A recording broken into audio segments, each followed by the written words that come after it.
अच्छा जी, आपको चलते चलते बता दें कि 2-3 दिन से ना, कोई 2 तारीख से 2 जनवरी से एक बहुत ही बड़ा जनाब तूफान बरपा है जनाब। प्याले में तूफान आया हुआ है।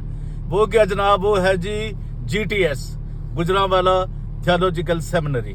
उसके ऊपर जो कुछ ले दे हो रही है, एमरक जोसेफ और डॉक्टर मजीद एबल साहब, जो बड़ा जनाब आपस में, और नशीन साहिबा जो है। तो यार इस सारी कहानी के पीछे ना बंदा पकड़ा गया है, और वो है पास्टर जो वहां बैठा है रेवरेंड FC कॉलेज में, जिसका नाम है रोबन कमर। ये सारा उसी का किया धरा है। जबकि ये सारे मॉडरेटर्स इकट्ठे हो रहे थे, सब कुछ हो रहा था, तो एकदम इसने ऐसा दाना डाला है वो मकसूद कोमल वाला कि जी उसको ले आएंगे, हम ये कर देंगे, वो कर देंगे। चूंकि वो नशीन तो आपको पता है ना, वो तो 1 साल रह गया, उसका रिटायरमेंट हो जाएगी इसकी।